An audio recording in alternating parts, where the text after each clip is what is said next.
चलिए आज के इस वीडियो लेक्चर में मैं आपको बताने वाला हूँ सिंस और फॉर में क्या डिफरेंस है।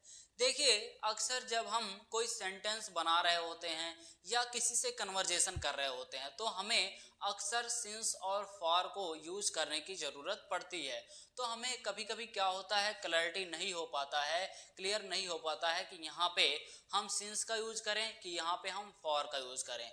तो देखिए मैं गारंटी के साथ कहता हूँ कि अगर आपने इस वीडियो लेक्चर को शुरू से लेके लास्ट तक अच्छे से देख लिया तो ये गारंटी मेरी है कि आपको कभी भी इस पॉइंट को लेके कोई भी डाउट नहीं रहेगा। तो चलिए देखते हैं कि इन दोनों में क्या डिफरेंस है। देखिए अगर हम बात करें सिंस और फॉर के कॉमन पॉइंट के बारे में कि इन दोनों में कॉमन क्या है, तो देखिए यहाँ पे कॉमन पॉइंट आपके साथ शेयर किया गया है कि कॉमन पॉइंट क्या है। देखिए सबसे पहला यहाँ पे बताया गया है कि इन दोनों का यूज हम करते क्यों हैं। देखिए आखिर हमें ये भी तो क्लियर होना चाहिए कि इन दोनों का यूज हम किस सेंस के लिए करेंगे और क्यों करते हैं। देखिए इन दोनों का यूज आप से के सेंस के लिए करेंगे कब, जब आपके सेंटेंस में समय के साथ से का सेंस आएगा तब। यहाँ पे एक चीज क्लियर हो गया कि सिंस और फॉर का दोनों का यूज जब समय के साथ से का सेंस आएगा तो उस से के सेंस के लिए हम इन दोनों का यूज करेंगे।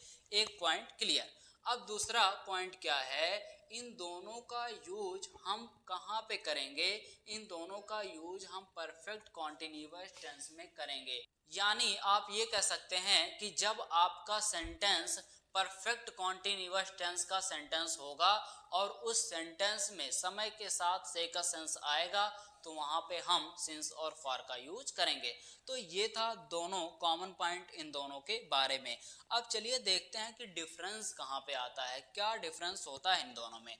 तो देखिए यहाँ पे मेंशन किया गया है कि सिंस का यूज आप तब करेंगे जब आपके सेंटेंस में पॉइंट ऑफ टाइम होगा, यानी पॉइंट ऑफ टाइम के साथ आप सिंस का यूज करेंगे। अब कई लोग ये सोच रहे होंगे कि पॉइंट ऑफ टाइम क्या होता है। देखिए पॉइंट ऑफ टाइम वो होता है जब आपके सेंटेंस में ये मेंशन किया गया रहता है कि काम शुरू होने का समय क्या है, एग्जैक्ट समय क्या है। अगर काम शुरू होने का एग्जैक्ट समय दिया गया रहता है या दिया गया होता है तो वही क्या होता है, वही पॉइंट ऑफ टाइम होता है। जैसे इस सेंटेंस को देखिएगा, सीता 2 बजे से गाना गा रही थी। अब यहाँ पे देखिए 2 बजे क्या है, 2 बजे तो समय है और समय के साथ से का सेंस आया है। तो क्या यहाँ पे हम इन दोनों का यूज करेंगे, इन दोनों में से किसका यूज करेंगे, सिंस का यूज करेंगे या फॉर का यूज करेंगे। इन दोनों को चलिए समझ लेते हैं कि यहाँ पे किसका यूज किया जाएगा।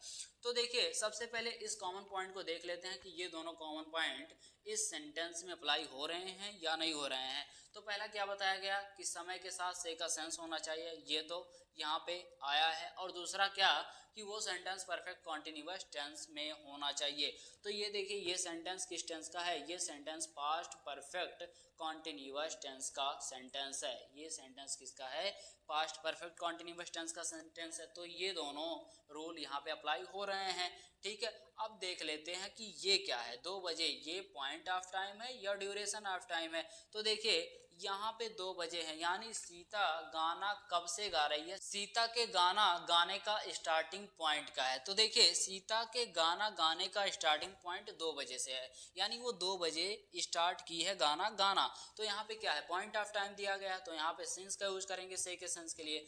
तो ये बनेगा Sita had been singing a song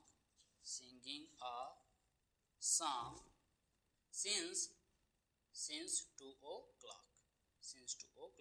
तो इस तरह से आप सिंस का यूज करते हैं। अब चलिए देख लेते हैं कि फॉर का यूज हम कहाँ पे करेंगे। तो देखिए फॉर का यूज आप ड्यूरेशन ऑफ टाइम के लिए करते हैं। अब ये ड्यूरेशन ऑफ टाइम क्या होता है, देखिए ड्यूरेशन ऑफ टाइम वो होता है जब आपके सेंटेंस में ये मेंशन नहीं किया गया होता है कि काम शुरू होने का स्टार्टिंग पॉइंट क्या है, बल्कि आपके सेंटेंस में ये मेंशन किया गया होता है कि काम कितने देर से चल रहा है या काम कितने देर से हो रहा था या चल रहा था। जब ये मेंशन किया गया होता है तो वहाँ पे आप फॉर का यूज करेंगे।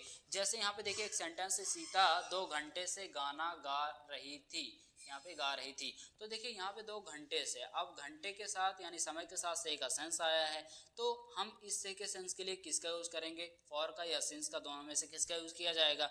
देखिए ये सेंटेंस क्या है, ये sentence past perfect continuous tense का सेंटेंस है और समय के साथ से आया है। अब ये 2 घंटा ये क्या है, ये ड्यूरेशन ऑफ टाइम है या पॉइंट ऑफ टाइम है। तो देखिए यहाँ पे ये मेंशन नहीं किया गया है कि सीता गाना कब से स्टार्ट किया, यानी सीता के गाना गाने का स्टार्टिंग पॉइंट क्या है, बल्कि ये मेंशन किया गया है, ये बताया गया है कि सीता गाना कब से गा रही है। ये 2 घंटे से गाना गा रही थी या गा रही है। तो यहाँ पे क्या होगा, Sita had been singing a song for 2 hours। तो यहाँ पे यानी इस तरह से आप सिंस का या फॉर का यूज करेंगे। आपको इस वीडियो लेक्चर से ये पता चल गया होगा कि कहाँ पे हम सिंस का और कहाँ पे हम फॉर का यूज करेंगे। इसी तरह से और भी कई फैक्ट के बारे में जानने के लिए इम्बाइब इंग्लिश क्लासेस के इस यूट्यूब चैनल को सब्सक्राइब कर लीजिए और प्रेस कर लीजिए बेल आइकन।